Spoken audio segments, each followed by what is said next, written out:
আসসালামু আলাইকুম। শুরু হতে যাচ্ছে হুমায়ুন আহমেদের হিমু সিরিজের গল্প এবং হিমু। গল্প পাঠে আমি আছি শাহরিয়ার জামান।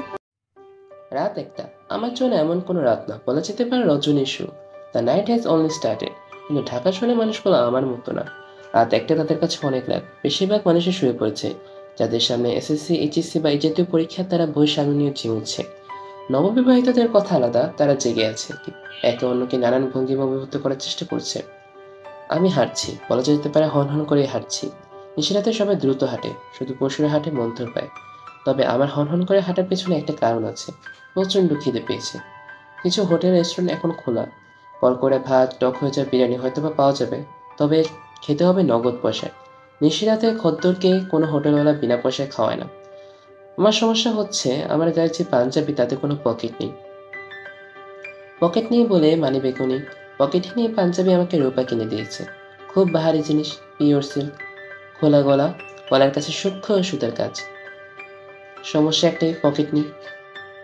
তারপরে এই বিরাট ত্রুটির দিকে রূপার দৃষ্টি ফেরাতে সে বলল, পকেটের তোমার দরকার কি? রূপবতী মেয়েদের সব যুক্তি আমার কাছে খুব কঠিন যুক্তি বলে মনে হয়। কাজে আমিও বললাম, তাই তো, পকেটের দরকার কি?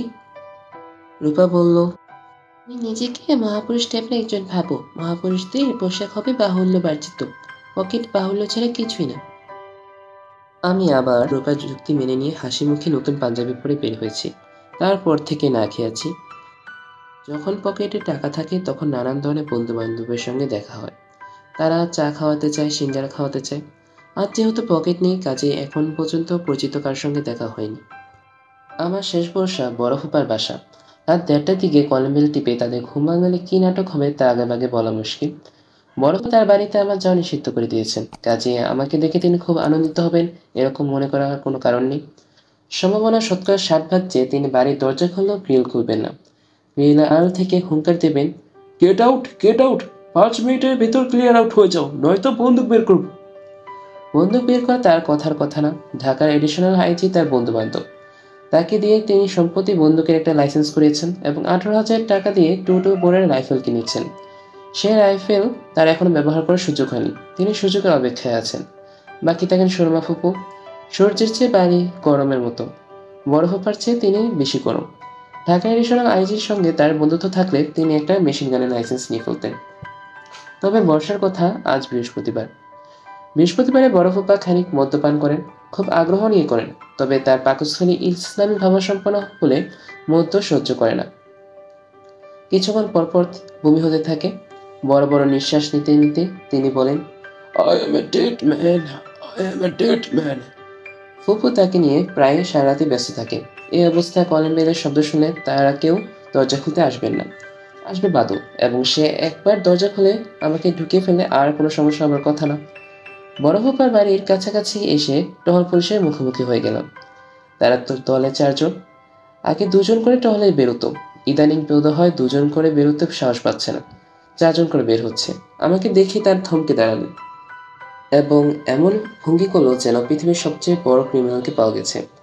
দলের একজন, সম্ভবত সবচেয়ে ভীতুজন, কারণ ভিতরে বেশি কথা বলে, চেঁচিয়ে বলল, কে যায়, পরিচয়। আমি দাঁড়িয়ে পড়লাম এবং অত্যন্ত বিনীত ভঙ্গিতে বললাম, আমি হিমু। আপনারা কেমন আছেন, ভালো? পুলিশের পুরো দলটাই হকচকিয়ে গেল। খাকি পোশাক পরা মানুষদের সমস্যা হচ্ছে, কুশল জিজ্ঞেস করলে এরা ভড়কে যায়। যে কোনো ভড়কে যাওয়া প্রাণীর চেষ্টা থাকে অন্যকে ভড়কে দেওয়ার। কাজে পুলিশের একজন আমার দিকে রাইফেল বাগিয়ে ধরে কর্কশ গলায় বলল, পকেটে কি? আমি আগের চেয়েও বিনয় গলায় বললাম, আমার পকেট নেই। ফাইজলামি করছিস, হারামজাদা, থাপড়ে দিয়ে দাঁত ফেলে দেবো। দাঁত ফেলতে চান ফেলবেন। পুলিশ এবং ডেন্টিস্ট এরা দাঁত ফেলবে না তো কে ফেলবে? তবে দাঁত ফেলার আগে দয়া করে একটু পরীক্ষা করে দেখুন সত্যি পকেট নেই। একজন পরীক্ষা করার জন্য এগিয়ে এলো। সারা শরীর হাতা পিতা করে বিস্ময়ের সঙ্গে সঙ্গীদের একজনকে বলল, ওস্তাদ, আসলে পকেট নেই। যাকে ওস্তাদ বলা হচ্ছে সে সম্ভবত দলের প্রধান এবং সবচেয়ে জ্ঞানী।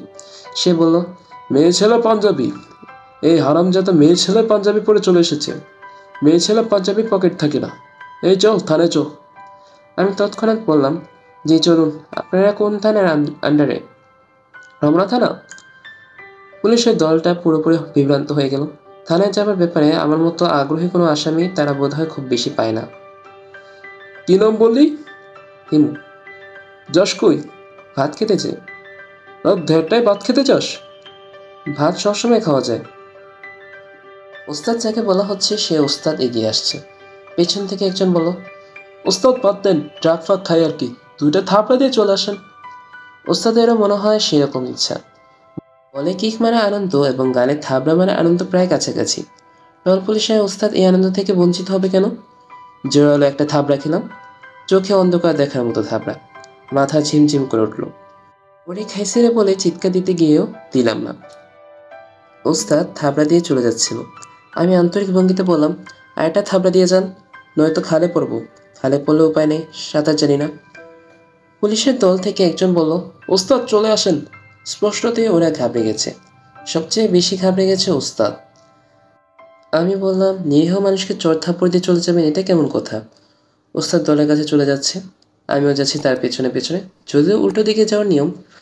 পুলিশের দল যেন কিছু হয়নি এই ভঙ্গিতে হাঁটা শুরু করেছে। আমি ওদের সঙ্গে কিছুটা দূরত্ব রেখে হাঁটছি। তারা আমার হাত থেকে মুক্তি পাওয়ার জন্য রাস্তা ক্রস করলো, আমিও রাস্তা ক্রস করলাম। এই তুই যাস কি? আমি আন্তরিক ভঙ্গিতে বললাম, একটা থাপ্পড় দিয়ে দিন, বাসায় চলে যাই। পুলিশের দল কিছু না বলে আবার হাঁটা শুরু করেছে। আমিও তাদের অনুসরণ করছি। মানুষের ভয় চক্রবৃদ্ধিকে হারে বাড়ে, এদেরও বাড়ছে। 4জন পুলিশ, 2জনের হাতে রাইফেল, অথচ ওরা এখন আতঙ্কে আধমরা। আমার মজাই লাগছে। আমি শীষ বাজানোর চেষ্টা করলাম, হচ্ছে না। ক্ষুধার্ত অবস্থায় শীষ বাজে না। পেটে ক্ষুধা নিয়ে গান গাওয়া যায়, শীষ বাজানো যায় না।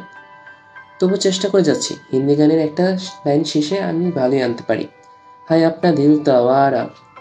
আমার হৃদয় বিকুল হয়ে আছে। শীষ দেবার কারণে ক্ষুধা একটু কম লাগছে। বড় ফুপার বাড়ি দেখা যাচ্ছে। পুলিশের দল হুট করে একটা গলিতে ঢুকে পড়লো। প্রায় দৌড়ে গলির মুখে গিয়ে বললাম, ভাইজান, আপনাদের সঙ্গে আবার দেখা হবে, ফের মেলেঙ্গে। এরা মুখ চাওয়াচি করছে। আমার সামান্য বাক্য দুটি মর্মার্থ নিয়ে তারা চিন্তা ভাবনা করবে। আজকে রাতের টহল তাদের ভালো হবে না। আজ তারা ছায়া দেখে ভয় পাবে।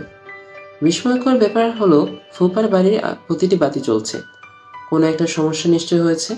আমি সে বাড়ির সমস্যায় উপস্থিত হয়ে নির্বিকার ভঙ্গিতে বলবো, ভাত খাবো। সে বলাটাও সমস্যা। আজ বোধহয় কপালে ভাত নেই। পুলিশের থাপ্পড় খেয়ে রাত পার করতে হবে। আমি কলম বেড়ে হাত রাখলাম। প্রায় সঙ্গে সঙ্গে দরজা খুলে গেল।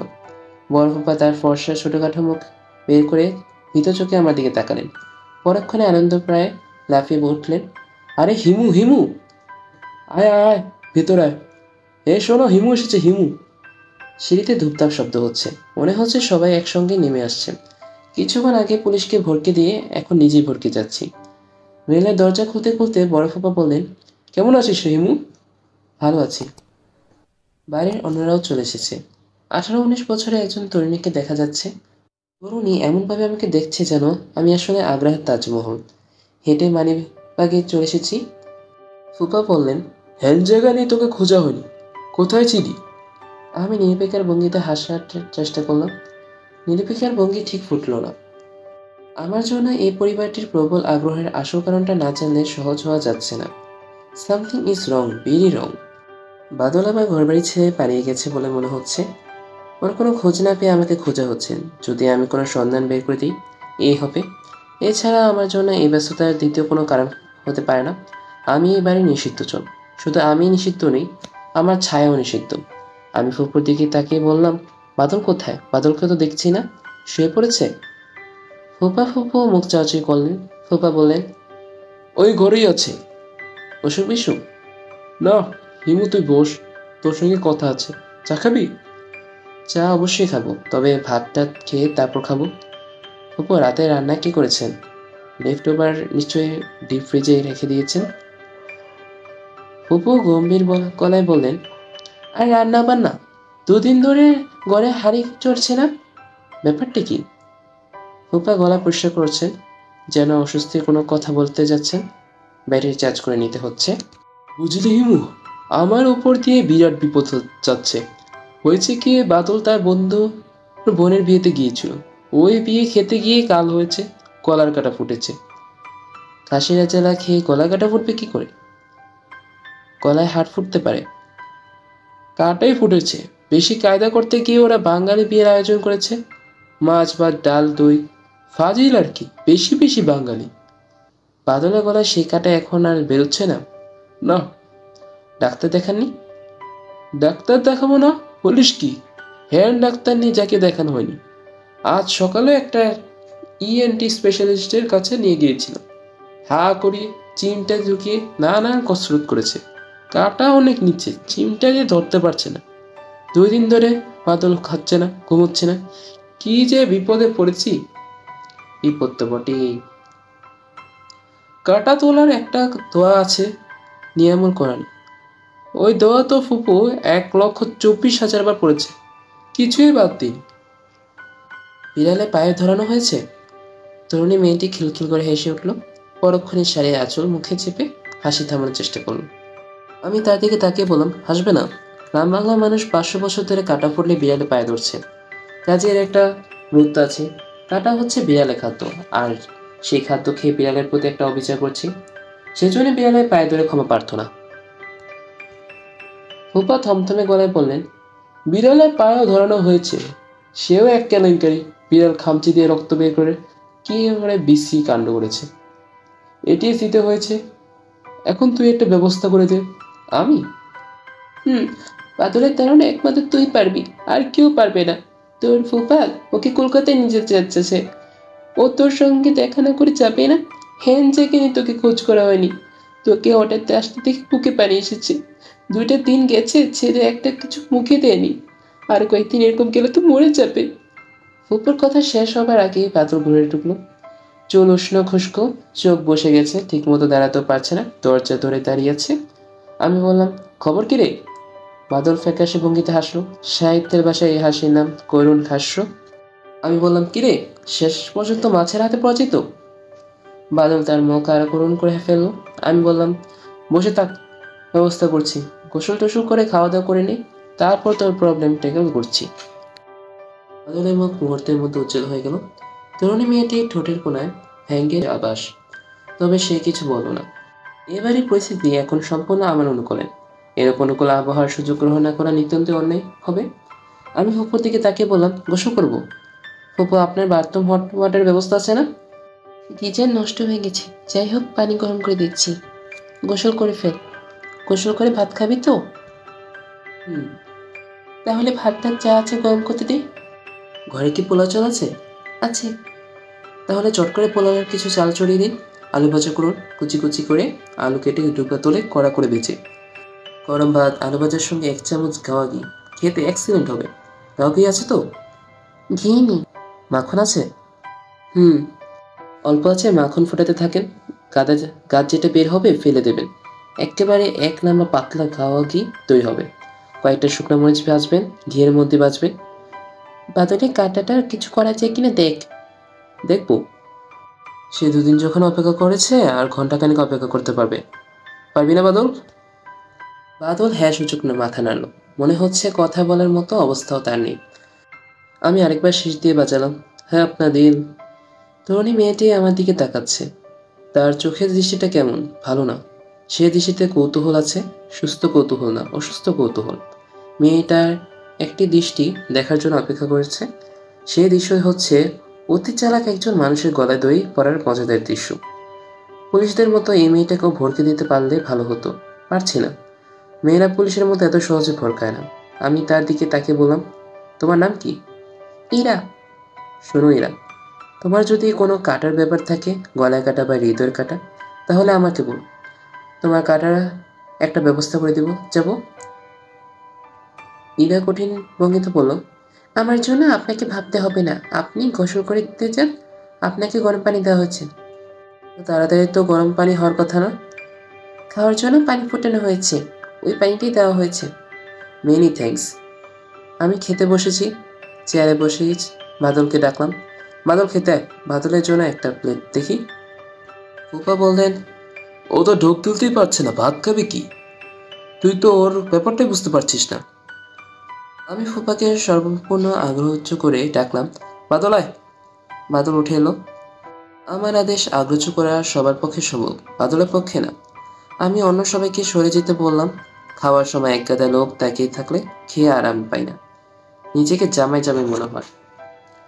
তোর শোন, তোর পেটে খিদে, তুই খেয়ে যাবি। গলায় ব্যথা করবে, করুক। কিচ্ছু যায় আসে না। আপাতত কিছু সময়ের জন্য গলাটাকে পাত্তা দিবি না। কাটা থাকুক কাটার মতো, তুই থাকবি তোর মতো, বুঝতে পারছিস? হুম। আরাম করে তুই আমার সঙ্গে ভাত খাবি। ভাত খাওয়ার পর আমরা নিজ মিষ্টি পান খাবো, তারপর তোর কাটা নামানোর ব্যবস্থা করবো। ইমু ভাই, আগে করলে হয় না? হয়, আগে করলে হয়। তাহলে কাটাটাকে গুরুত্ব দেওয়া হয়। আমরা ফুলকে গুরুত্ব দেবো, কাটাকে না, ঠিক না? ঠিক। আয়, খাওয়া শুরু করা যাক। বাদল ভাত মাখছে। আমি বললাম, শুকনা মরিচ ভালো করে ডলে নে, ঝালের চোটে নাক দিয়ে মুখ দিয়ে পানি বেরোবে, তবেই না খেয়ে আরাম। শুরু করা যাক। Ready steady go. বাদল খাওয়া শুরু করলো। কয়েক নলা খেতেই হতভম্ব গলায় বলল, হেমু ভাই, কাটা চলে গেছে বলে মনে হচ্ছে। চলে গেলে গেছে, এতে আকাশ থেকে পড়ার কি আছে, খাওয়া শেষ কর। ওদের খবরটা দিয়ে আসি। এটা এমন কোনো বড় খবর না যে মাইক বাজিয়ে শহর ঘোষণা দিতে হবে। আরাম করে খাতো। আলু ভাজাটা অসাধারণ হয়েছে না? অমৃত বাচির মতো লাগছে। হিরে চপচপ করে খা, ভালো লাগবে। আমি সবাইকে বলেছি হিমু ভাই কেবল পারে এই কাটা দূর করতে। কেউ বিশ্বাস করে না। মানুষের বিশ্বাস অবিশ্বাস নিয়ে কিছু যায় আসে না, তো নিজের বিশ্বাসটাই প্রধান। এরা তো তোমাকে নিয়ে হাসাহাসি করছিল, তাই নাকি? হ্যাঁ। আমি যখন বললাম হিমু ভাই হচ্ছে মহাপুরুষ, তখন হাসতে হাসতে সে প্রায় বিষম খায়। আজ তার একটা শিক্ষা হবে। বাদলের চোখে পানি এসে গেছে। ঝালের কারণে চোখের পানি না আনন্দের পানি, সেটা বোঝা যাচ্ছে না। এক এক ধরনের চোখের পানি এক এক রকম হওয়া উচিত ছিল। দুঃখের চোখের পানি হবে একরকম, আনন্দের পানি অন্যরকম, আবার ঝালের অস্ত্রটা আরেক রকম।